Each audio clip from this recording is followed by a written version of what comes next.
sacred deity of this day of your time, how are you all? All right, thank you. Let us continue this transmission in the following way.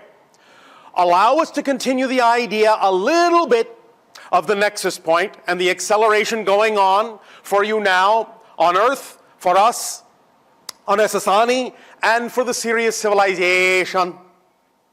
The idea also, as we have already described, that these 3 different frequencies are operating at different rates. You in a 5-year span, us in a 6-month span, Sirius in a 2-week span, roughly speaking. But all linked up, all lined up at this nexus point, the crossing of the threshold that you relate to as your winter solstice, your December 21st. The idea thus then that we would like to continue a little bit further with this idea before we get into interactions with questions is this. We recognize now that many individuals have been talking about the idea of your year of 2012 and recognizing the end of one cycle and the beginning of another cycle and the crossing of the threshold point being that winter solstice date of December 21st. At the same time, many people have also expressed an idea that for some reason, exactly on that date, everything is going to happen all at once. The reason that this is happening is that because as you become more sensitive to higher frequency energies, you start to be able to realize, to start to sense, to realize these faster frequencies on higher dimensional planes that we have been talking about.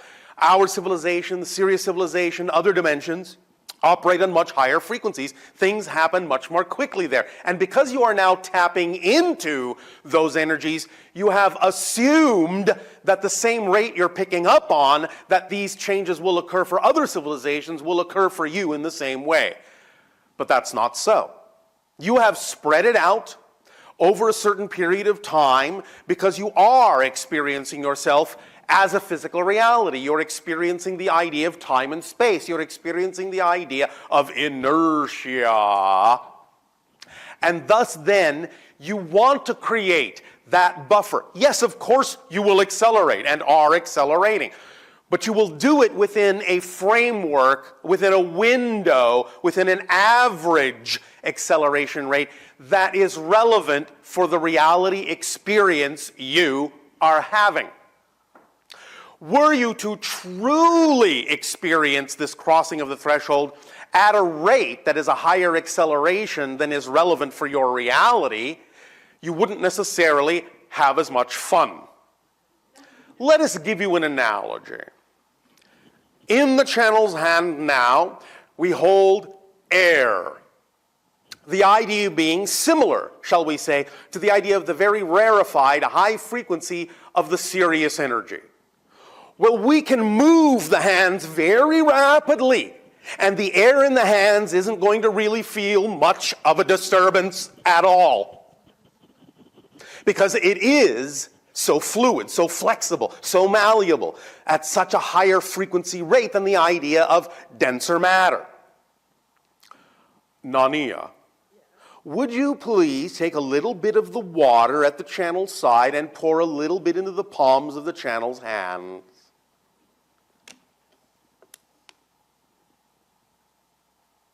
Sufficient. The idea thus then, from our point of view, from the Esasani point of view, is that we are a little denser than the Sirius energy. We cannot necessarily move quite as fast as they do, but we can move a little bit faster than you, and the water will not necessarily slosh everywhere or slosh out. But of course, if we moved as fast as them, it would go everywhere. Thus then, we don't move that fast. Nania, would you please take the stack of quarters and place it on the channel's palm as a stack?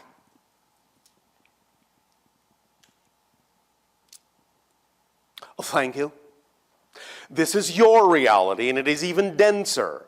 So the idea is that you need to move at a slower rate to allow the stack to maintain its cohesiveness. If you move even a little bit farther, a little bit faster, the stack will collapse. And of course, if you moved at the rate of Sirius, everywhere. The idea thus then is that you move at a rate that is relevant to your reality. And you allow yourself thus then to have the buffer, the smoothness of transition that is required. Otherwise, as you say in your language, property values would rapidly depreciate. So it is relevant to understand that even as you are accelerating, you're accelerating within your own framework, within your own realm, in a way that's relevant for you. Even though you may be perceiving higher frequency rates of other domains, other realities, other dimensions, and other beings, that isn't necessarily relevant to your reality. Thus, then, the misunderstanding that as you tap into those higher frequencies, that everything happening all at once is relevant for you, and it's not. You will spread it out in a way that makes sense, in a way you can assimilate it, in a way you can get used to it, in a way you can get comfortable. This doesn't mean there won't be certain jarring things that do happen in your reality. We understand that you have those from time to time, such as your quakes and your volcanoes and your tsunamis and other kinds of sociological or political upheavals and so on and so forth. And some of these may still occur. The idea, however, is that even when they occur in your reality, as jarring as they may seem to many of you, the idea is that you are now doing them in a way that you can recover, recuperate, adjust, adapt, realign yourselves, think differently about how you position your society relative to these kinds of experiences, and you smooth the whole experience out, and you allow yourself, in that sense, to let it spread across your culture in a variety of ways that give each and every one of you an opportunity to relate to these kinds of experiences, these kinds of shifts, in a way that makes the best sense for you.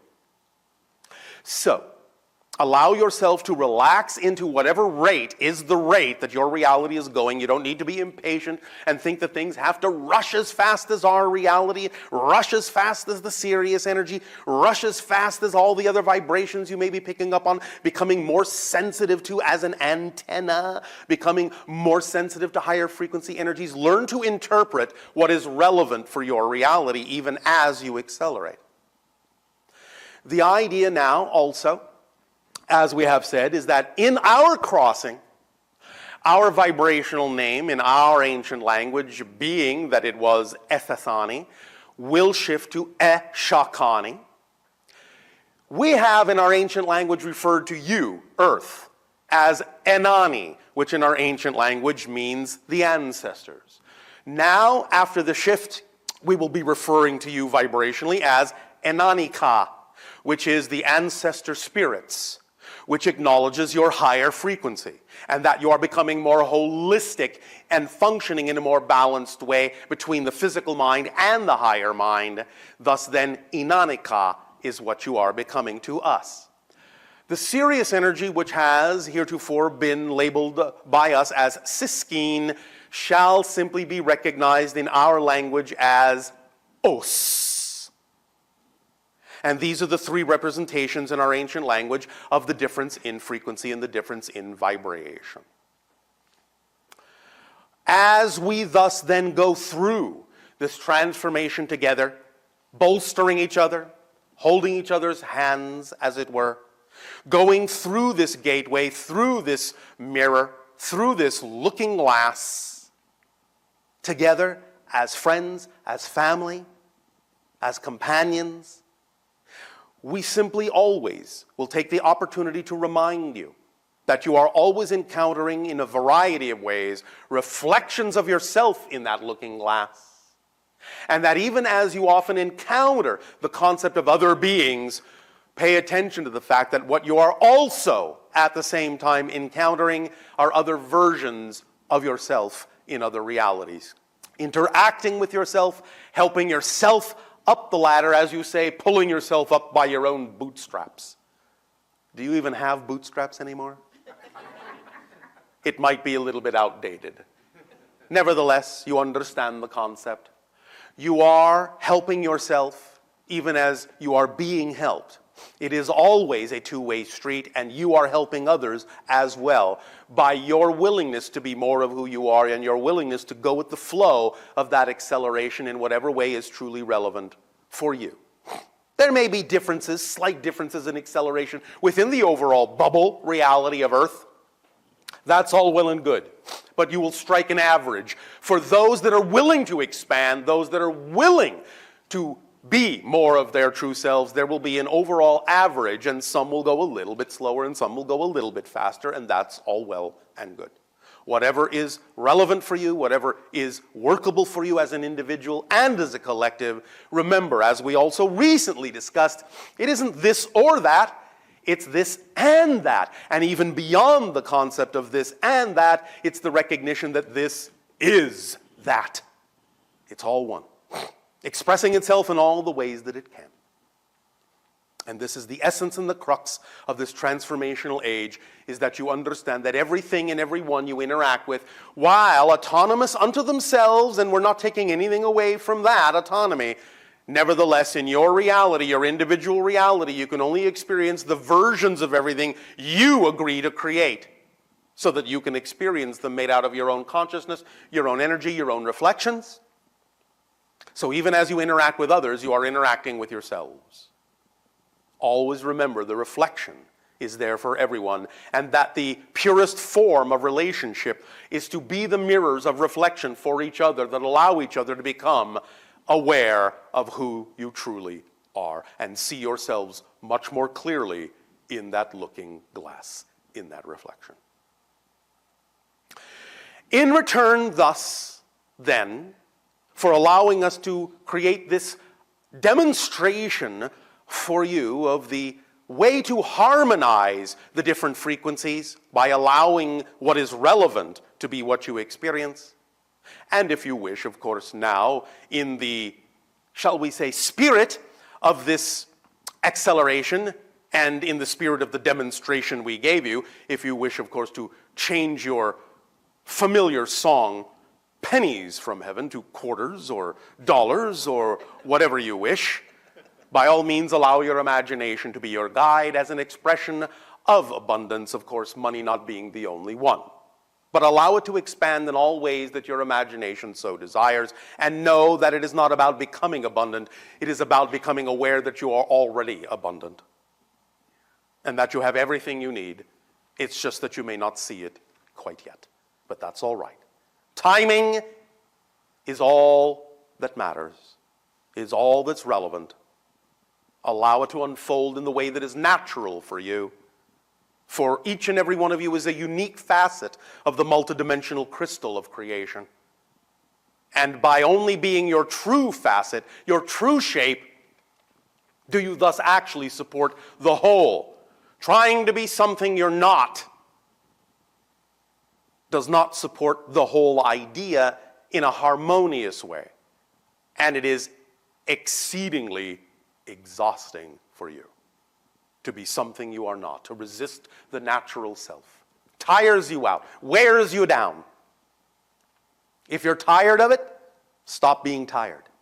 Allow yourselves to flow in an effortless, relaxing way, and know that just by being who you truly are, you will actually be doing the best you can possibly do to support the whole picture, which can then in turn allow you to experience the support that it's giving you. Not that it ever doesn't give you that support, but this is all about becoming aware of the support that you're already getting. Because remember, even when you don't believe you're being supported in the belief you're not being supported. So you're always being supported. It's up to you now to decide whether you wish to be supported in a way that you don't prefer or in a way that you do. It's up to you. Completely, utterly, totally, absolutely up to you. Nothing in creation will contradict the choice you prefer to make, because there is nothing in creation that can do that. Nothing whatsoever. In return, thus then, for the gift you are giving us of allowing us to experience this interaction with each and every one of you, and all of you together, I ask, in what way may we now be of service to you with questions and answers, if you wish.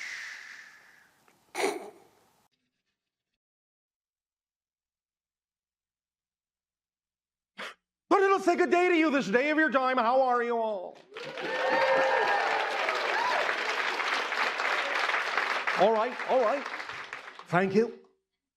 First and foremost, we will once again, as always, thank each and every one of you and all of you together collectively for the co-creation of this interaction and the allowance of this transmission on this day in this way.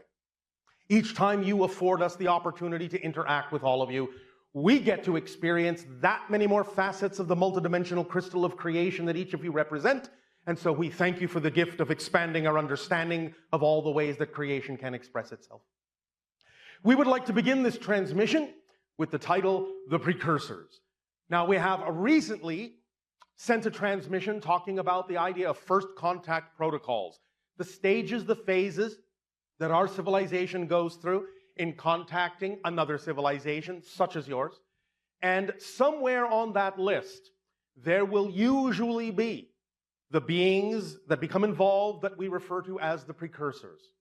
What this generally is are beings that are born on your planet, but have had experiences and encounters in such a way so that their genetic markers are slightly altered toward a little bit more expression of the idea of the hybrid beings that you understand to be the children that will ultimately live among you on Earth in the years to come. These beings, these precursors, will wander through your society, some of them understanding who they are, many of them not necessarily understanding who they are, what they are, but they will carry enough of the hybrid frequency so that if you should pass by them or they by you, you will pick up on something that feels a little bit unusual, a little bit different.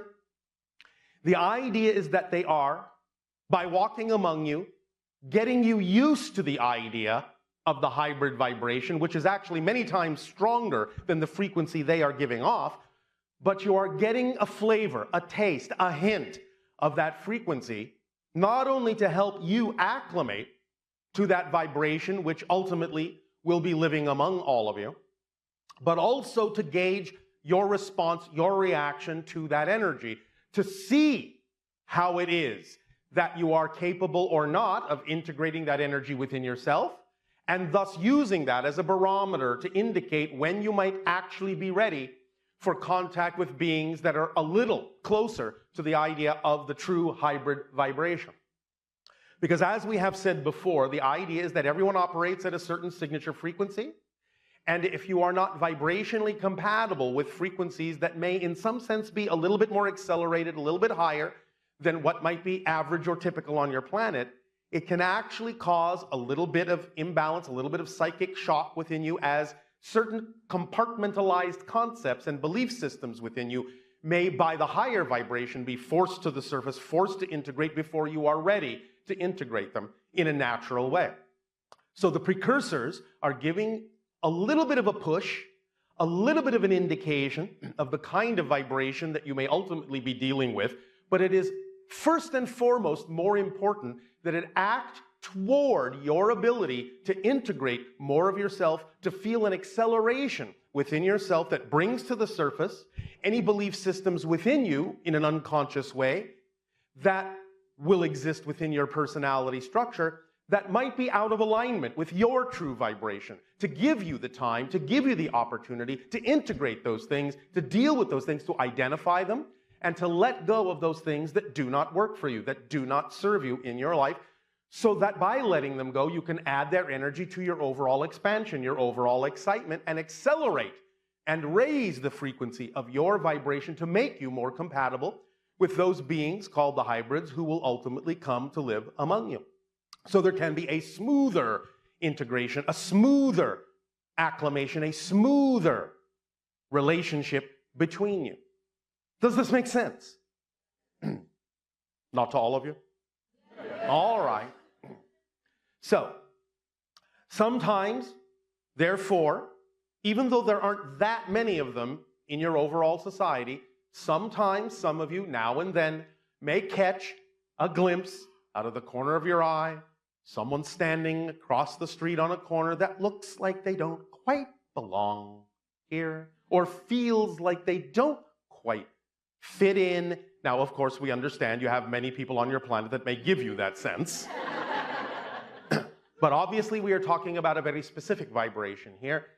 You'll understand it when you perceive it. It will feel like something other than what you're used to. It will seem truly a bit out of place.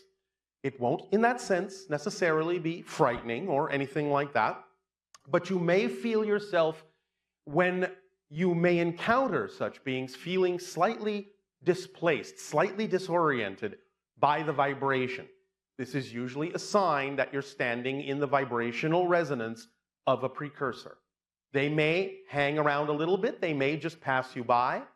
You may not even see them physically, but you may suddenly find that strange little disorientation, that strange little dizziness that suddenly places your mind elsewhere, suddenly gets you to start thinking about the idea of places other than your own world.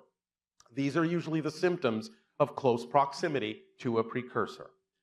The idea, again, is that should that happen, should you have that feeling, and of course the precursors are not the only reason why you may experience that, because each and every one of you is accelerating in your own right, at your own pace, in your own way, and may disorient yourself from your reality, your typical average reality, quite often anyway, as you accelerate and raise your frequency.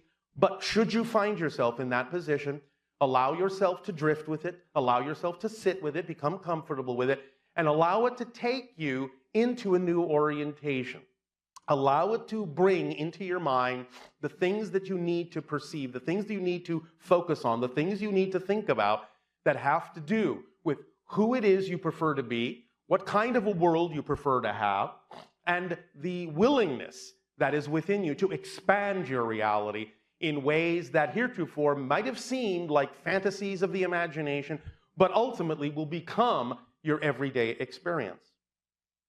As you come closer and closer and closer and closer to expressing more of your true selves and your true vibration, and let go of those things, those resistances, those negative belief-based systems that do not serve you, and as you accept and allow more of your true expression into your life to be expressed outwardly, to allow those linkages, those connections, those energy lines, those downloads, that information to reach you through your synchronicity, that will be a self-perpetuating guidance system for you, an organizing principle for you through life, then you will find that your senses will begin to expand in such a manner that you may actually be capable of starting to perceive things that were heretofore hidden, heretofore invisible to you.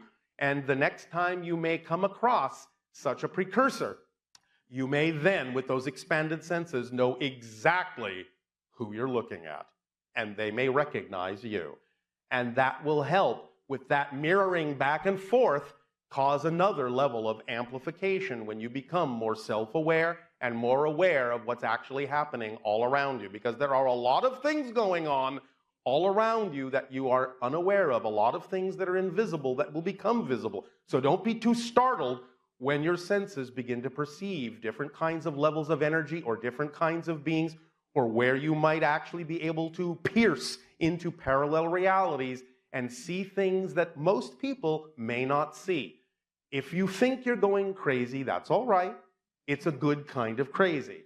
And it is, again, simply the symptomology of the expansion of your consciousness and the expansion of your senses. It's part of your natural evolution to begin to break down the barriers between what you consider to be the physical reality and what you will begin to perceive is the actual reality going on around you, about 99.999% of which you don't even pay attention to, but will begin to perceive and allow into your lives should you choose to continue on the journey of expanding your consciousness, which we will assume most of you will choose. Otherwise, we probably wouldn't be having this conversation with you. So we thank you for your boldness and your willingness to explore yourselves, to express yourselves, to be yourselves, your true selves, because even though we understand that sometimes many of you may struggle with this idea, the most difficult thing in truth to be is someone you are not. And that is what has caused all the difficulty, all the pain, strife, and struggle on your planet, is resistance to being your natural selves. So we would urge you and encourage you to let go, because when you surrender to your true selves, you will actually discover you've been in control all along. Even when you feel out of control, you're controlling that. Because of your beliefs about what you believe is true for you, what you believe is probable for you, what you believe is relevant for you, what you believe you deserve, what you believe you are worth. The more you appreciate and value yourselves, the more capable you will be of expressing more of yourselves. And that will make all the difference in your world. So we thank you. And again, thank you for the gift you have given to us in the co-creation of this interaction today. And in return for that gift, we ask you now, in what way may we be of service to you? You may begin your dialogue with questions.